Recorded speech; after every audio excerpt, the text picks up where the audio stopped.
Welcome to Junior Parent Night, class of 2023.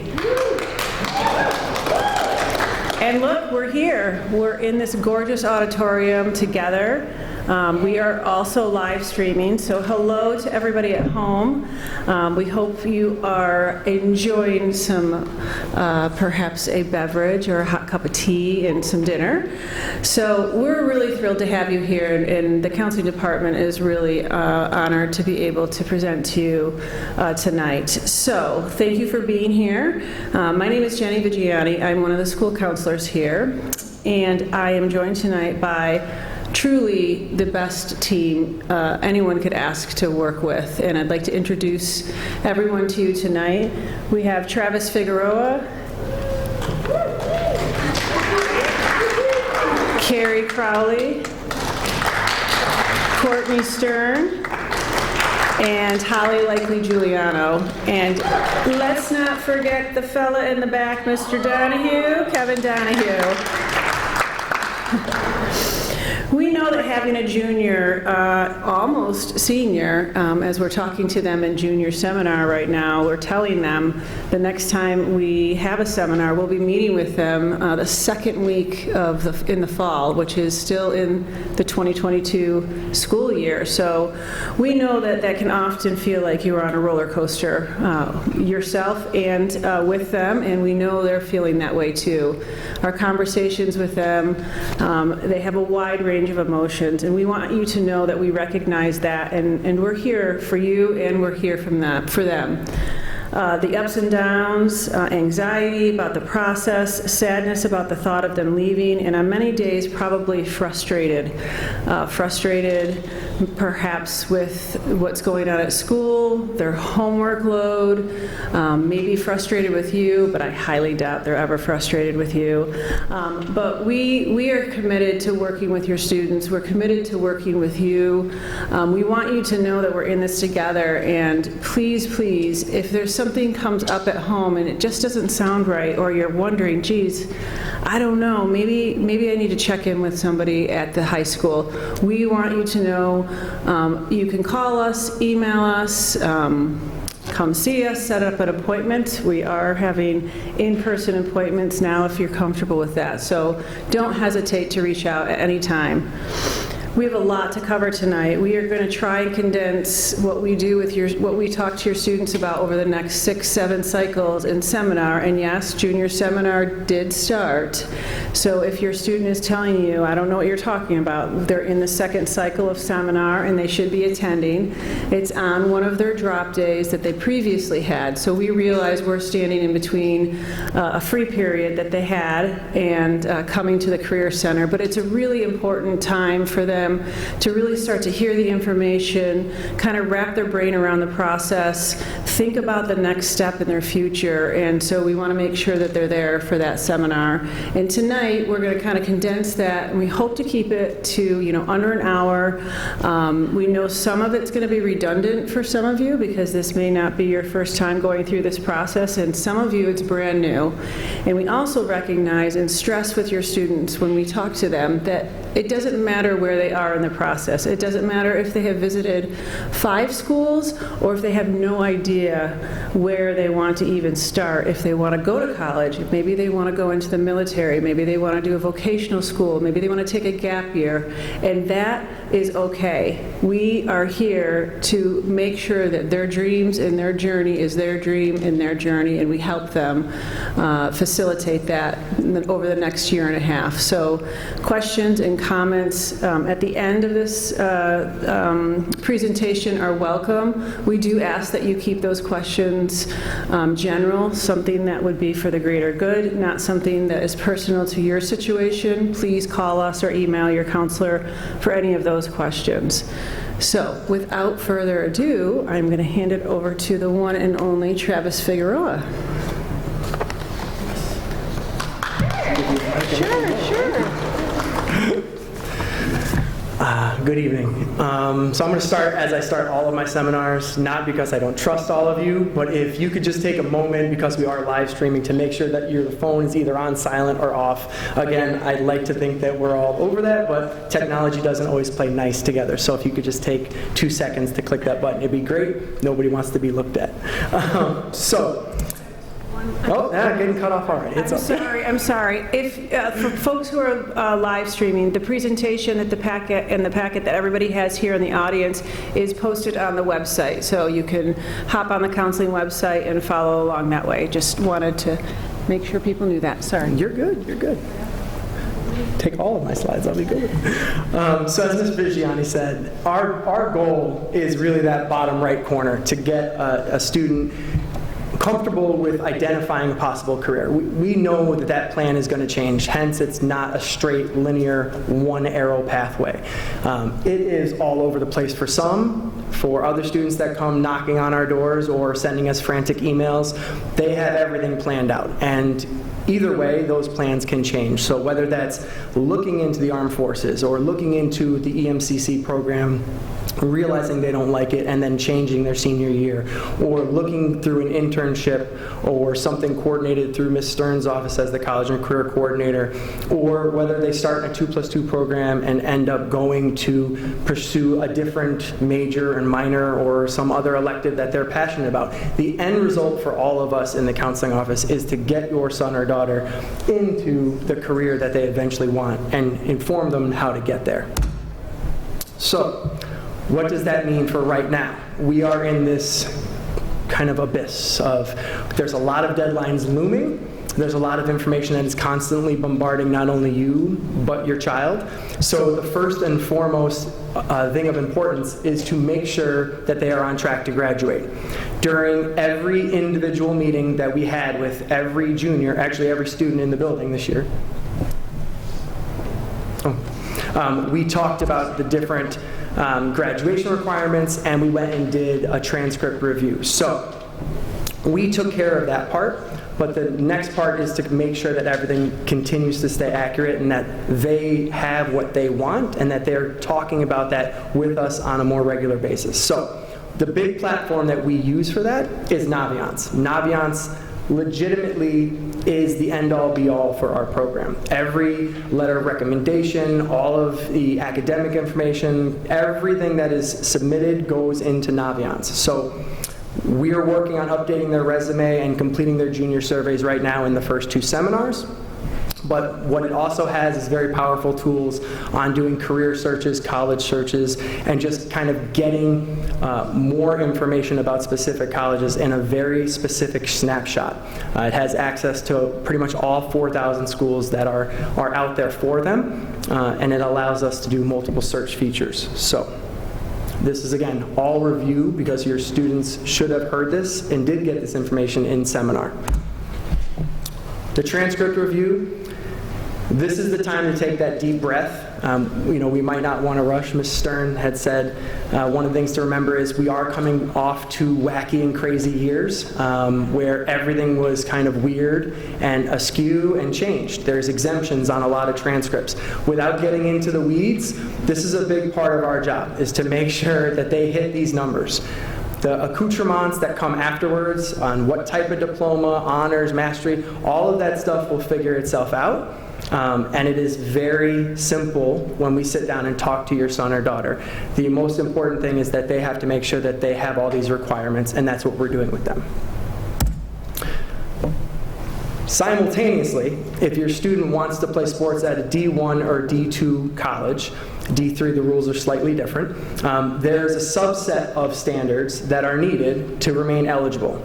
Now these, just like everything else, are in flux sometimes and there are changes, but it has its own clearinghouse. So if your son or daughter is being actively recruited or is even thinking about the possibility of entertaining the idea of playing sports at the next level, they need to make sure that they have registered through the NCAA clearinghouse, and it is a very clear procedure from that point on. As it says, not all classes are approved. We've very clearly itemized and kind of italicized, bolded, asterisked all of them, but sometimes students are passionate about what they want to take for electives, and we have to have that hard conversation. So, That leads us to the remainder of this year in the junior year timeline. When I showed this slide in seminar, many students' eyes kind of bugged out, like, it's March and I haven't done half of that. And that's okay. This is not a finite timeline. It doesn't mean you can't go back, you can't skip ahead. These are the big ticket items that we should be looking to encounter and process through for the remainder of the time that they have here during their junior year. There are some big ones, like when we stop making changes to classes. Obviously, if a student goes on a college visit or talks to a coach or something over the summer and says, you need physics, and they didn't sign up for it, we will do our absolute best to make sure that happens. We're not going to punish a student, but there are timelines that the course request process officially closes so that we can build the schedule and make sure that things are appropriately placed. In April and May, working backwards, this is the time for students that are going to look at schools that are not test optional to sign up and possibly take those. So there are very clear deadlines. Deadlines is another buzzword in the counseling office because everything has a set deadline, whether that's a late registration or a registration. They're very important deadlines to keep fact of and keep track, and that's one of the skill sets we're working with all of our students to really manage, whether they use an online planner or they just put reminders in their phone. So that first slide had a lot of different arrows going all sorts of ways, and it really comes down to this, this age-old question of what do you want to be when you grow up? So with that, I leave you in the very capable hands of Ms. Crowley. Hi everyone, so good to be here in person. It's not something we take for granted. It's lovely to see your faces. So I'll just be covering some things about post-secondary options. We can get really stuck sometimes in just thinking that college is the only route, but we often find that over time, students will reveal themselves if it's not quite the right choice for them. We'll see a lot of different things in senior year, like maybe a lack of interest in the college search process or them just feeling really stuck. And we like to remind students and families that there are actually lots of options and lots of ways to arrive at who they're meant to be, right? And this is just a breakdown of our class of 2021, the percentage of students who chose different options, and certainly things that we can support in as well. There are nearly 4,000 degree-granting options for people here in the U.S., and I think that might include a little bit of Canada as well. So it's really hard. Can you hear me? Sorry. Okay. So sometimes it's really hard to determine how do we narrow that down at all. And one of the tools on Naviance that we use is the college search or the super match, and I love that tool. I like to walk through it with students so that we can have some really good conversations. It's about 4 or 5 pages of really specific questions, and it can range everywhere from how broad is your search in terms of like miles, like how far away from home. It has financial questions on it, and it also has really important questions like what things are important to you on campus, like different volunteer options and things like that. And sometimes it's things that students haven't thought about, like how much diversity do you want on campus and how large or small of a campus. Would you like urban, suburban, or rural? And I like to walk through that with students because sometimes it's things they just haven't thought about yet. The search is really neat because you can have it as broad or narrow as you would like, and then it'll leave you with a list of schools that match your preferences. And that's been really nice. It also helps to spark conversations, such as I've had students before really excited about schools in California, and their parents said, that's wonderful, you have a 4-hour radius from our house, so California is not going to work out. So it helps to clarify some of those conversations about what are the expectations for you as a family. There's so many different ways that students can explore their options while they're still here. We have a junior newsletter that Courtney Stern sends out, and it is amazing. It has tons and tons of information, so we would encourage you to keep checking that out. Students can look through Naviance. We do different interest surveys and things like that to help them clarify their personality type and what their passions are. Also, certainly job shadows and internships. Again, Mrs. Stern is a huge part in that with placing students. We really encourage them to utilize their time in high school to get a lot of bang for their buck between clubs, activities, internships, so that they can test the waters of a lot of different things before they actually start to pursue something in college. Also, our website, talking to alumni, and then different virtual reality options as well. So this is a great conversation. We used to talk to students about safety, match, and reach in only kind of the context of academics. And now we've really expanded that conversation. So this ties in a little bit to the conversation where we were looking at the super match. So when it comes to academics and any other piece of this, we kind of look at, like, if their academics and their standardized test scores are here, any type of a safety school would be something where they're sort of above what the school is looking for. A match would be that they're right in the same range, and a reach would be maybe that the school is looking for something slightly above. Now, we can still apply that to all these other things up here, such as the finances. So in your family, are there schools that feel very safe, ones that are right in your budget, and ones that are slightly above? And same thing with location, the different things that they offer, like service and programs. We have been telling our juniors, really try and think about the things that have been important to you in high school that you want to continue in college. College really allows sort of a refresher on what we want to leave behind and what we want to take with us.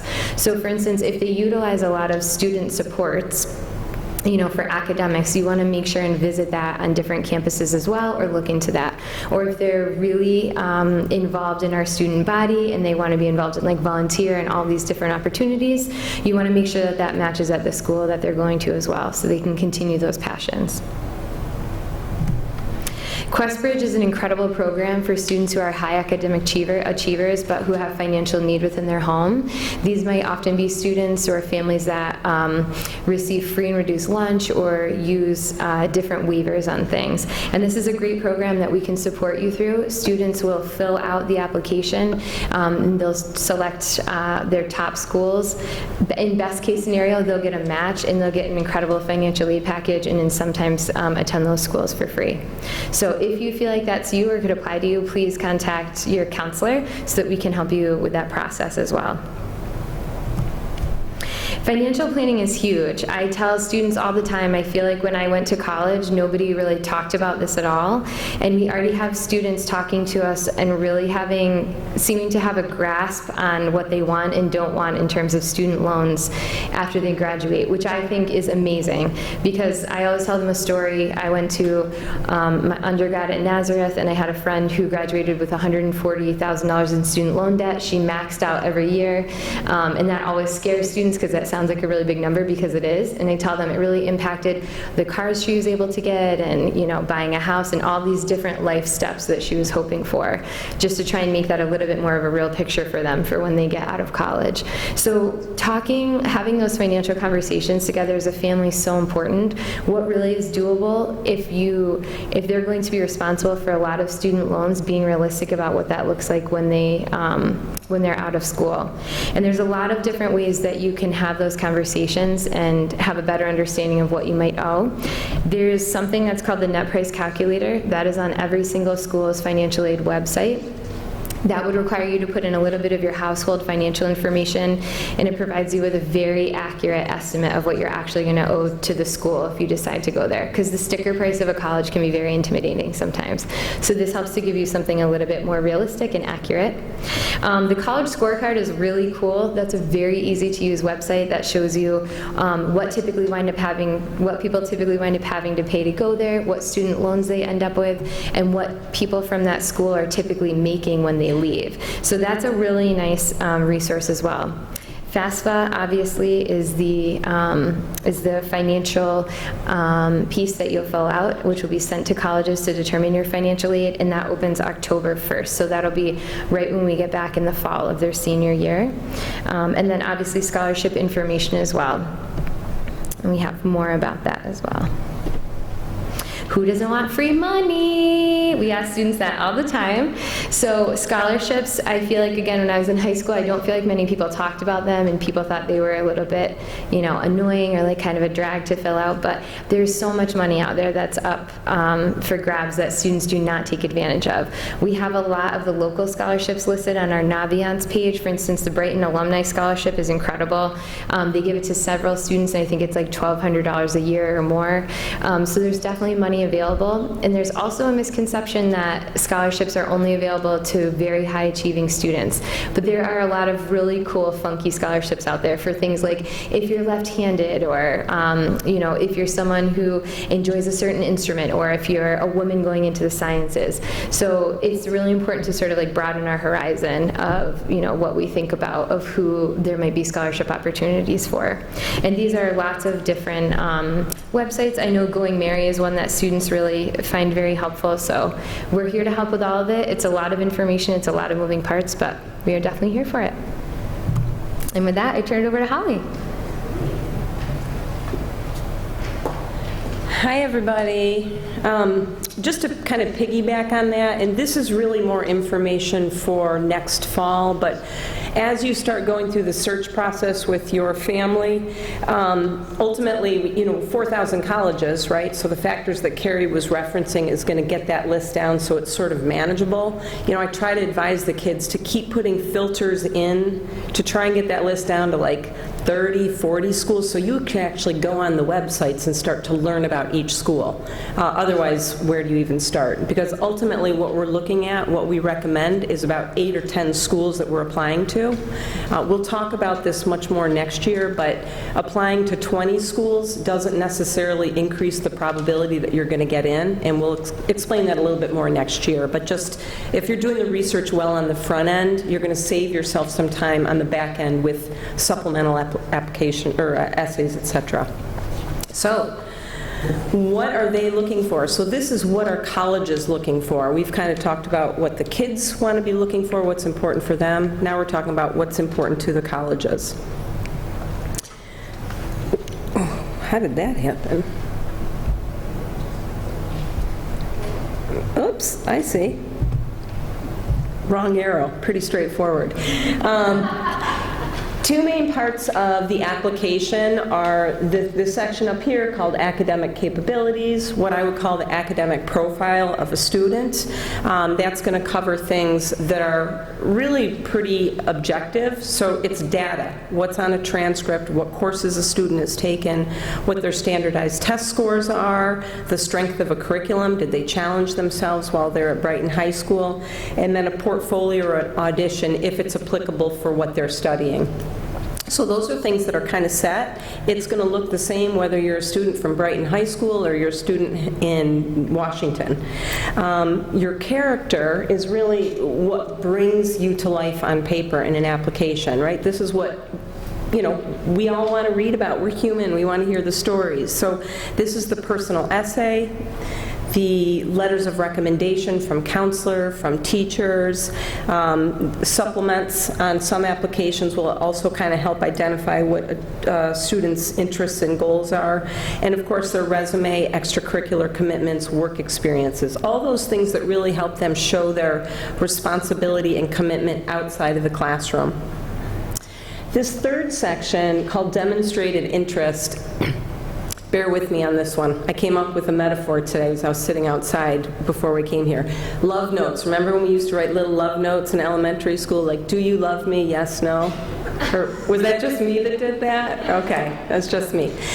So the idea with that is, like, you send that off to your friend and you hope that they are going to sign it. If it disappears into the abyss, it's like, well, maybe they weren't that into it, right? So this is demonstrated interest. If someone is saying they absolutely love St. John Fisher, it's their first choice school, and they apply, and St. John Fisher is tracking whether you've actually come on campus. Have you ever done a formal tour? If you live a zip code away, St. John Fisher, and you've never been on campus, then you're probably not going to get the love note back. You know what I mean here? Because schools have had an unbelievable increase in applications over the last 10 years as things have become easier to send it online. Kids just send them off. And so with the increase in applications, admissions counselors have to be a little bit more critical with who is actually going to accept their offer. Okay, so really think about that when we kind of get to that point. All right, we've got a little video clip. This was actually recorded last year, sort of in the height of COVID, but it's all very much applicable. We're talking about how the coronavirus has dramatically affected college admissions. Hundreds of schools, including Harvard and Yale, will not require SAT or ACT scores this year, and many families wonder if that will lead to a permanent change. Well, the journalist Jeff Salingo got a rare inside look at the application review process he embedded in the admissions offices of Emory University, Davidson College, and the University of Washington. This is a very rare thing. This is unbelievable access. And his new book is called Who Gets In and Why? A Year Inside College Admissions. It's published by Scribner, an imprint of Simon & Schuster, which is part of Viacom CBS.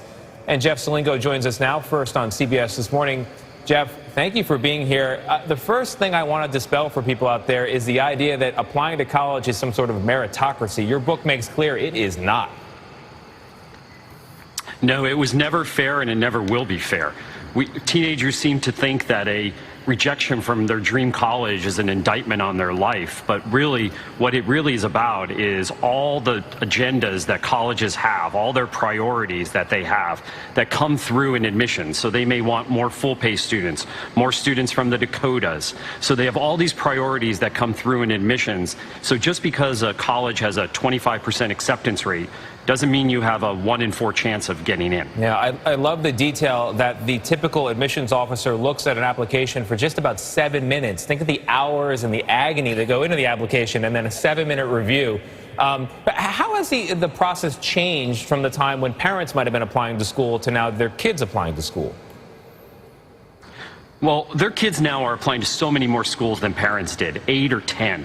And so what's now happening is that the smartest kids from Buffalo and from Washington and from Seattle are applying to the same set of schools all across the country. And now you throw in kids around the globe applying to those same schools.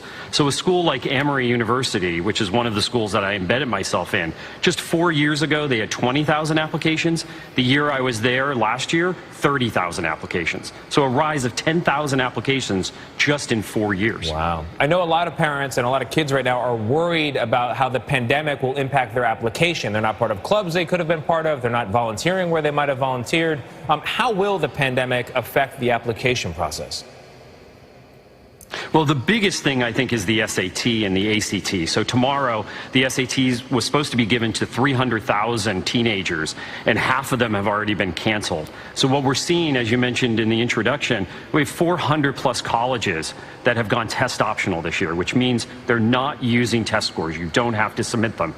But yet we still see students out there, seniors, trying to get a test score. Because in the ambiguity of admissions, we think that number really matters. And what I found in the year I was embedded in these 3 admissions offices is that high school grades and high school courses matter a lot more than that test score. Yeah, and the grades matter throughout the senior year. So even if you're in, you've got to continue to do well because, or even if you're on the bubble, you got to continue to do well because those schools are still checking, believe it or not. Jeff, with this inside look into the process, I'm curious, what would you change? How can these schools do a better job? Well, one of the things I think they should stop doing is trying to recruit all these students who don't have a chance. In the book, I talk all about the direct marketing, and if you have a teenager who's been going to college, they probably get overwhelmed with mail in their mailbox and email. And those are from schools that are just trying to increase their application numbers. They have no desire in some cases to actually admit you. So one of the things I would change is to try to slow down on that and cut back on that direct marketing because you're increasing students' anxiety and you're encouraging them to apply when they have no chance. Boy, Jeff, I wish your book would have been around when I was applying because you can just beat yourself up when you don't get into the school that you want.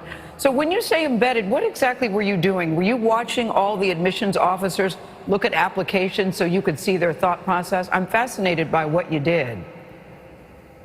Yeah, it was totally open process. I was allowed to be there whenever I wanted to be. I can look at any application, and I was reading applications with them. The only thing I couldn't do is identify them by name, but I could identify all the other details, which I have in the book.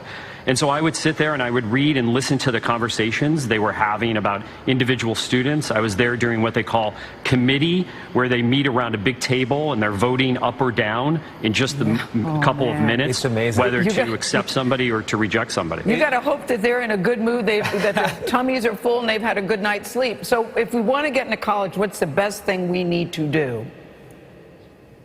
Control what you can control. And so focus on your high school courses you're going to take and the grades. don't worry about what happens in that admissions office, because so much of that is out of your control.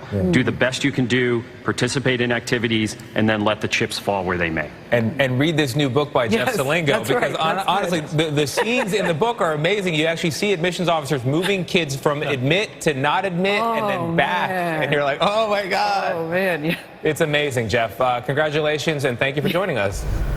Who Gets In and Why. It's a great new book, kind of, admissions process, basically. It talks a little bit about trends that have been happening. He kind of has an inside look. He looked at Davidson, 3 schools that he was looking at, and kind of looked at the admissions process of what happens after a college receives the applications. Essentially, long and short, this survey comes out every 3 years. I've been looking at this survey for nearly 2 decades. The top 3 things there, which are identified by schools as the most important, they have not changed ever since I've seen this survey in all the years that we've been doing it. Those things have been rock solid for years. So grades in all courses, which I already referenced, grades in college prep classes, so that's going to be your core subjects, maybe AP or honors level courses, if that's applicable to your student, the strength of your curriculum, test scores, which we'll talk about in just a minute, SAT or ACT, your essay or writing sample, and then there's that demonstrated interest. That didn't exist when this first started. It would be like at the bottom of the list, kind of like it didn't even really matter. So and this is actually old. Didn't do it during COVID, so this is even old. I would say that probably when the new one comes out, it might look even higher on the list, okay? SAT and ACT, we're starting to talk about that in seminar. This is kind of like Coke and Pepsi. They do the same thing. They are required at most 4-year colleges. That video actually did talk about something called test optional, which has been increasingly popular. Last year, we had upwards of 1,800 schools that were test optional, so almost half of the schools are also test optional. I think we would all agree on this. My recommendation is that you still take the SAT or ACT, whichever. Some colleges may require it still. Some colleges require it for scholarships within their building, within their school. It's better to take it and kind of have it as a safety net. And if there is a school that your child is interested in, and maybe as Carrie referenced, maybe academic profile is a little bit lower and they didn't do as well on the SAT as they'd hoped, then maybe if it's optional, you don't send it to that. We'll get into the weeds in that next year, but SAT and ACT is something that they should be thinking about now and planning to take it either in April, May, or June, or potentially next August or September or October. So they've got plenty of time to take it. This is what they look like side by side. Really quite similar. Don't be late. Don't miss the deadline, because the late fees are a lot. You can take me out to lunch instead. Official scores, we'll talk about that next year, but official scores, if a college does require it, they need to be sent by the testing agency. So test prep. If you know your child is super ambitious and super disciplined and they will just do this independently, that's fantastic. That is the exception, not the norm. Many kids need a little bit more structure to prepare. So there's options in your packet with some things that you can look at that are some local resources. Some online free options is Khan Academy, which kids can link to from their PSAT that they took last October. So they all have access to that currently. And then, as I mentioned in the packet, there's some more prep options. So test optional schools, I already kind of went over this a little bit, but essentially you can submit your scores if you choose to. And really what we would recommend is if your scores are kind of at the average or above, that's when we would recommend that you send them. If they're below, probably don't need to send them. Test flexible is really not very common at all. It just means that you can substitute an AP or an SAT score, or there used to be a thing called a subject test that no longer exists. You can find the list of schools that are available for test optional in fairtest.org. And as I mentioned, many schools still may need scores for scholarship. So letters of recommendation. Kids this spring should be asking one or two teachers for a letter of recommendation. It really should be from a core teacher, is what we recommend. I typically say one from English and Social Studies, one from Math and Science, because they sort of share a different reflection of a student. Some of the best letters come from teachers where kids in that class, maybe it wasn't an easy A, they worked their tail off, maybe get a B- in the class, but they worked their tail off, they came in for extra help, they worked with their classmates. So really encourage your kids to reflect on the connections that they have with certain teachers and how they showed their best learning in that particular class, because that's really going to give them their best letter. Ask in person. If I get an email for a letter of recommendation, I'm not typically happy. I'm in the building, they can come see us. So please encourage them to use their kind of just social skills to come see their teachers in person.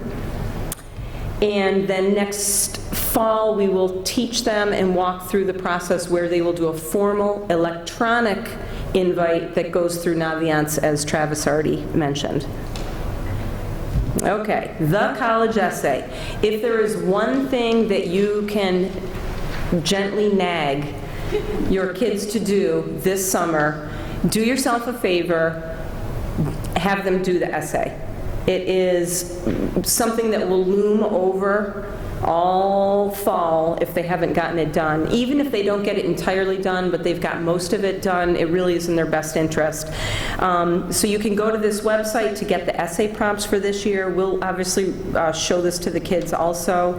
Have a parent or teacher review content for grammar.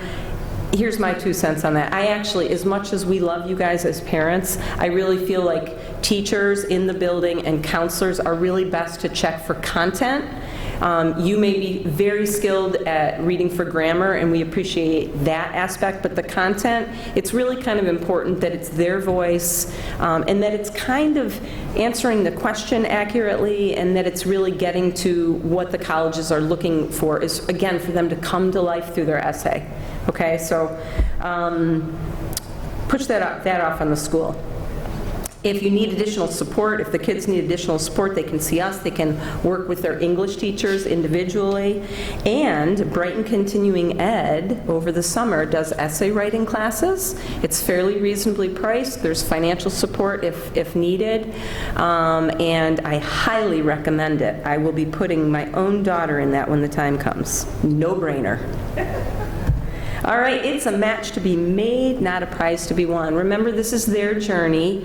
You can still go to college if you haven't yet done that, but this is their journey. Support them along that. And it's all about finding the right fit. So I sometimes make corny analogies about like going to the mall, and maybe it's their favorite store and they really want the jeans from their favorite store, but maybe they just don't fit. So you might have to get the jeans from another store, okay? All right. Looking ahead, thankfully, Mrs. Stern is going to bring you into the future. Oh, man. All right. Everyone take a breath. Guys, I'm the closer, so this is great. Like, we're almost there. We are doing well. I just want to do a quick reminder, though, just everything you just heard is a really brief synopsis of what we are doing in seminar. Every week, your child should come home with a packet of information very similar to the one that you have today, with all the information we give them and additional resources. So if they are not bringing those home, you are welcome to ask them.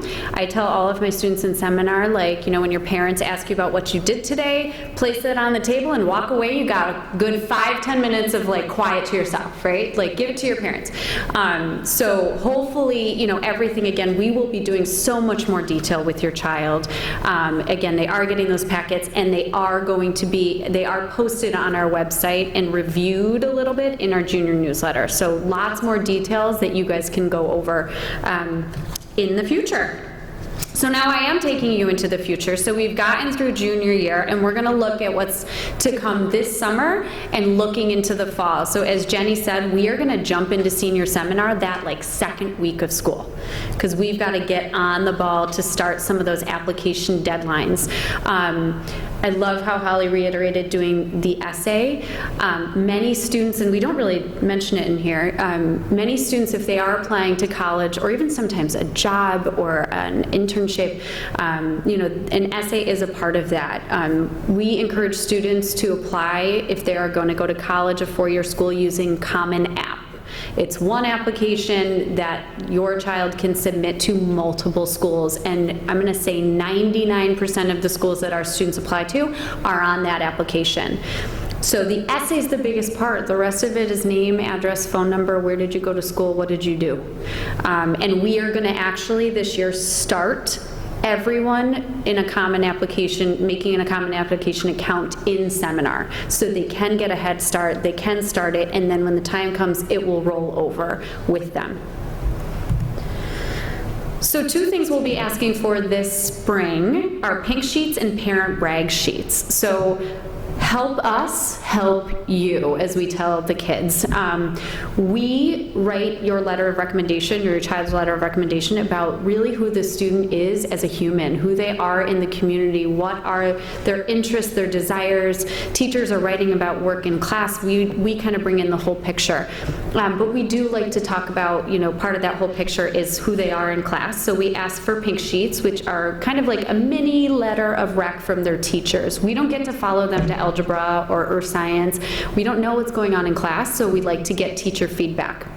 The other thing is feedback from you. You guys have raised these children. You've known them for 18-ish years. You know a lot more about them than we do, so we really value your feedback, and you are welcome to click on that link tonight if you want and get that parent brag sheet done. It is open and ready to go. We really do work hard to try and write our letters of recommendation over the summer if we have time, so if you can do that, by mid-July, that would be greatly appreciated. So tips for this summer. Like Holly said, there are 4,000 colleges now. Let's not talk about career and technical ed training and apprenticeship programs and jobs that you can just jump right into. But we want to start making a holistic list of what's going to be that right fit. Get a couple stores you can buy a pair of jeans from and throw them in so we can start trying them on. So visit and research. That's the biggest thing that you can be doing right now. Visit and research. And if you can't visit, go on a virtual visit. We have some snazzy virtual reality headsets in our office that students can sign out and take virtual tours. It's pretty awesome. And hopefully in the fall you'll come back with that more solidified list of which schools, which programs, which jobs, whatever that that is, what opportunities you want to jump into and apply for in the fall. So this summer, we're trying something new. I'm going to run a senior boot camp. So get your kids signed up. It will be free. I'm going to do a couple different content-specific sessions. So if your child can commit to a couple hours to really get started or fine-tune some of this process, summer really is a great time to get a lot of things done. So we'll be talking about the Common Application, the essay writing. This is not a replacement for the essay writing course, but more for a kind of revision, review kind of thing. EOP and HEOP programs, which we will talk more about in the fall, but they're phenomenal programs if you qualify for them. And then other, post-secondary options are just kind of an open office hours to get help with whatever you may need. So again, I'm going to breeze through this, but we wanted to give you a little bit of a preview of what's going to happen in the fall. The fall is going to be quick. It happens fast. So we are going to come back to school. We are going to jump into seminar. We're going to be with them for 5 weeks. And then we are going, but really those 5 weeks or 5 cycles are all about the process. So you've made the decision of what you want to do, so let's go through and make sure those things happen. So let's make sure you've got all your deadlines in a row, you've got all your paperwork together. We're going to talk about the process of applying, all of those different nuances and different steps that we as a department have been doing for many, many years to make sure that everything goes out to those colleges and jobs on time. So really, the more work that you can do and the more jeans you can try on now, the easier this is all going to be. Then you apply. So you apply to your schools, you apply to your jobs, and then you wait. Many schools, April 1st is the time that schools have to reply to you by. So you could apply in November and may not hear anything until April. And that is just the way it is. So take that time to, use the scholarships, attend accepted students days, having those honest conversations with your family, and then by May 1st, your child will have to make that final decision and put in that deposit to that school or sign that contract or whatever it is that they may be doing. In the fall, I don't even know, the last 8 years or so, we've been hosting instant decision days. These are a phenomenal partnership that we have made over the years with a number of colleges, and the list continues to grow each year. So if your child is interested in any of these schools, we set up little 10 to 15 minute interviews for them. So if I always use Genesee is not a good one. Let's use Fisher, because Genesee doesn't do it. So if I'm really interested in Fisher, and instead of applying to, them and then waiting and hoping they understand my essay and who I am and what I am, I can sign up for a 10-minute or 15-minute appointment, talk with them, show them the transcript, talk about my life, and 9 times out of 10, students walk out with an acceptance. If you're really a good match for that school academically and you go in and you just are yourself, they're likely going to accept you. It is the best feeling to watch the students walk in nervous and then the sigh of relief as they walk out with an acceptance in their pocket. And these happen in the fall, and it's instantaneous. There are a few schools that do say they have to go back and review, so it might take like a week to get back to you, but that is much better than months of agonizing and waiting for the decision to come in. So watch out for these dates in the fall. Just like this year, the junior newsletter, we will have a weekly senior newsletter, and all of this information will be coming at you as well. So we talked a lot about deadlines, and the biggest thing that I can tell you, and actually today in our seminar in round 2, there's a big slide. It's like, deadlines are important. If you know nothing else about this process, deadlines, deadlines, deadlines. So we ask that your child apply to these scholarships, jobs, whatever. So if they need us to send a transcript, letter of recommendation, any documents from the school, we're not going to let them procrastinate. They have to submit their part of the application 10 school days prior to the deadline. So that gives us 10 school days to get the teacher letter of rec, to get our letters of rec, to get our transcripts, our test scores, all of that stuff uploaded into our system and submitted off to the college by the college deadline. So before December break, we process over 1,500 applications in our office. And so it is a lot. And we have 2 lovely registrars who take the brunt of that work and really help and support us. So those registrar deadlines are the dates that your child will have to submit their application by. So if a student is thinking about an early action or early decision, and we talked about that today, you can ask them about it, what it means. With a November 1st deadline, they need to have their application completed and submitted by October 15th. That's real quick. And we are going to tell them the same thing in seminar and show them the same. We showed them the same registrar dates today, so this should not be a shocker to them. But if nothing else, I tell my students, think about Thanksgiving as being your deadline anyways. In order to get things out before December break, we've got to get it, I think, December 8th is really the last day to hand things in. So I always tell my students, if you can get yourself on the trajectory of I'm going to be done by Thanksgiving, or I'm going to use the break to get things done, that will put you in a really good place to be ready to go. So I told you we are creating Common App accounts, and we are going to have them ready so that students don't have as much work to do on them on their own. That is open, but we're not. And not to say that we are not here to support you. We do have office hours over the summer. You can make appointments with us. But there are a lot of things that will not be ready for us to submit applications over the summer. So for one, senior schedules are not finalized. How many of your children come home senior year or any year and say, I switched my schedule, I switched my elective, I didn't want to take this anymore, I didn't want to do that. So when we send that transcript, we want to make sure that it's reflective of accurate grades and the accurate courses that they are taking. So that's a biggie, but there's obviously other things on our end that are not going to be ready to send. So they can have all their ducks in a row, get everything ready, let them come to senior seminar, and then we will walk through the process of submission. Some schools are pushing early applications. You'll be fine. Everyone will be fine. So come see us if you have questions, but we really will not be able to submit any applications over the summer. So I just kind of went over this. They can keep working, continue their searching, but everything else about the submission process we're going to review in seminar, and we want to make sure it's done right. So have everybody just take a pause, and we'll get it all done in those first couple weeks.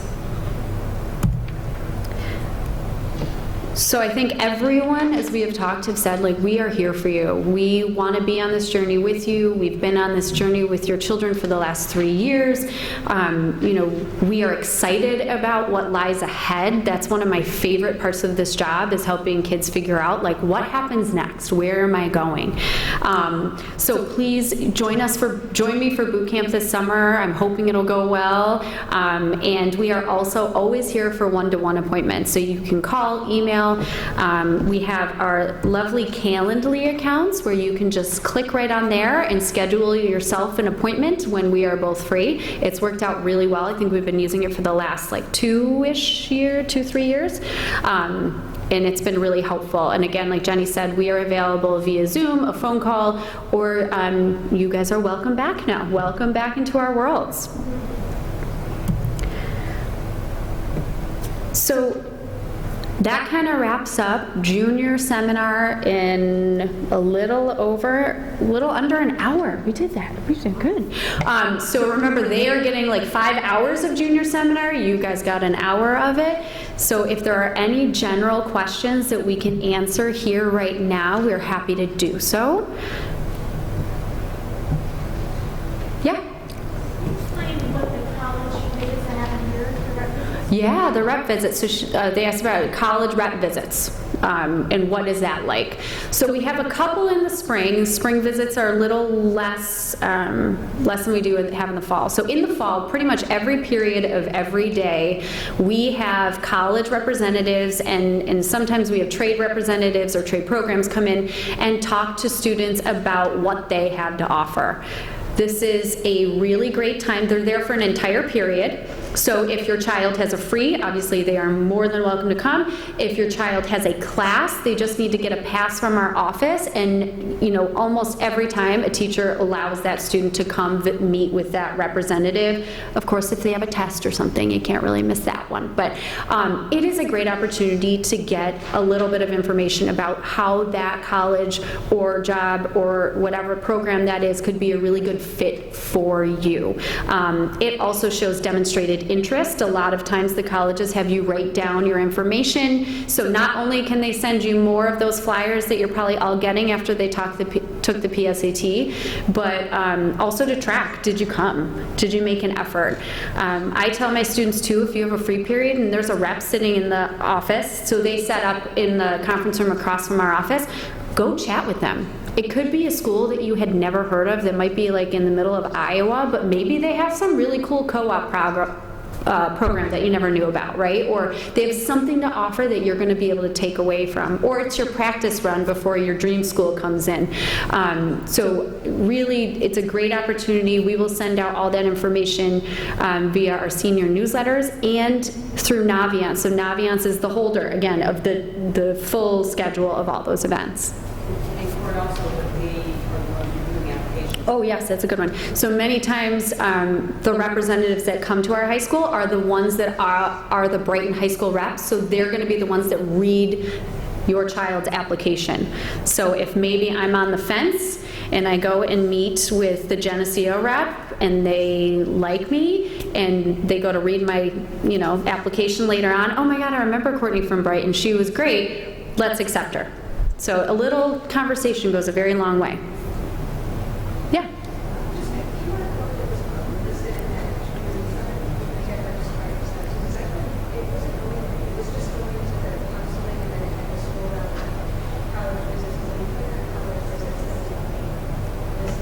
So it might just not be updated right now. We just had a few colleges add on, but for spring visits, so they were asking about the QR code in the junior newsletter, and I'll check on that tomorrow. In the fall, we had hundreds of colleges coming. In the spring, I think we have about 10 so far. A lot of them are virtual. It's becoming newer. Years prior, we didn't have any visitors in the spring, so I think it'll shift a little bit, but we don't have a ton right now. Oh, yep. So is it the case universally that colleges don't have individual essay prompts?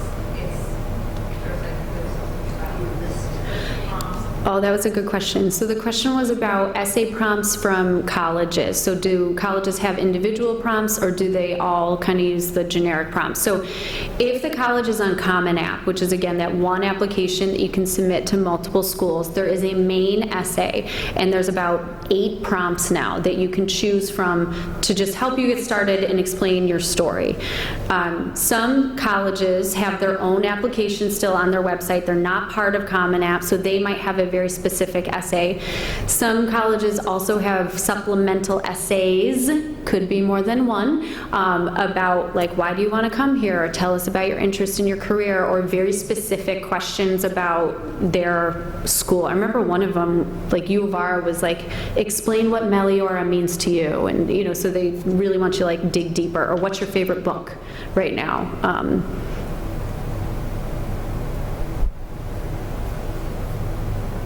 Any other questions? On that last slide, it's a little confusing.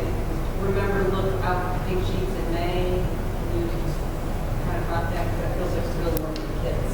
Oh, this is a slide directly from seminar. That's probably why it doesn't look, so remember so this is like a prompt for them to finish their junior survey and their resume. Those are huge pieces of our puzzle when writing the essay. And then the pink sheets are those things where they ask teachers for feedback, so we want to get those in by the end of the school year. And then we will have a senior parent night series of 3 nights in the fall. Typically one about the college, specifically the college application process, so going through all these nuances, a night for those that might still be undecided and talking about all the different options that are out there, and then our financial aid night. Yeah?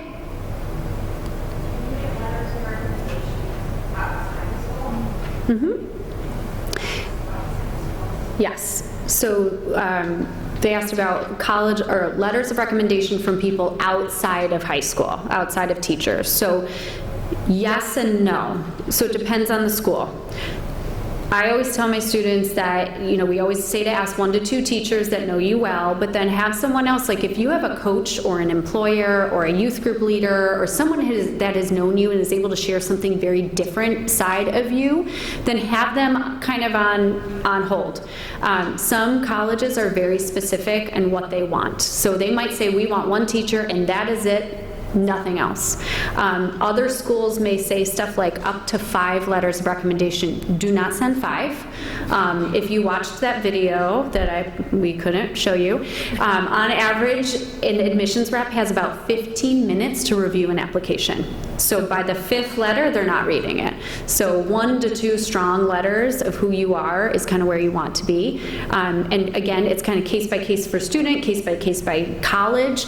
So when your child's starting to narrow down those options, we are happy to have those conversations with them of like who to send where, and that's part of the process senior year as well, is looking up what colleges want and then how do we determine which letter to send. And submission process is different. Oh, yeah, and that's a good, yeah. And the submission process, too, for people outside of Brighton High School is going to be very different than those inside of high school. So that's another factor, but we will go through all of that in senior year. Yes? Can you talk about, you told me a little bit about this, how things are equalized because of COVID? Because like you were only in school 2 days a week last year, but some schools in the country were in school 5 days a week. How is that equalized for all the time for college? That is a great question, and I don't have the 100% answer. So she was talking about COVID and how everybody's had a really different experience throughout the nation and kind of comparing that. So one of the things that we do is, along with the applications, we send a Brighton High School profile, which I am almost positive I included it in this packet. Okay, good. I've made a lot of packets lately, so I can't remember what went into which one. But so in that is a Brighton High School profile. It talks about our school, some of our statistics, where our kids are coming from, where we're located, all that stuff. We added a third page about what our COVID protocols have been. So how long we were shut down, how certain spring semester classes that first year were only pass, not pass, and then the 2 learning options for students last year of hybrid versus in person. And if you were in person, only 2 days a week. So we are giving that a consideration. I also have heard from college admissions reps, they're really looking at the whole picture much more than I think they ever were before. You know, so if things weren't so great for your child last year and there were circumstances out of your control, we will work through that with you, and we can find ways to help communicate with those institutions and help them understand where that child was and what's been going on the last couple years. There's also, if there is something unique in the Common App, there's a optional question at the end about your child's experience with COVID. And I think they added that knowing that everybody had shared experience of school shutdowns and hybrid schedules and kind of across the nation, life got interrupted. But if your family or if your child had a very unique circumstance and was, impacted by COVID in a different way other than not being able to go to school every day, that is a really good opportunity to write about that and share your story so that they have a better understanding of what happened.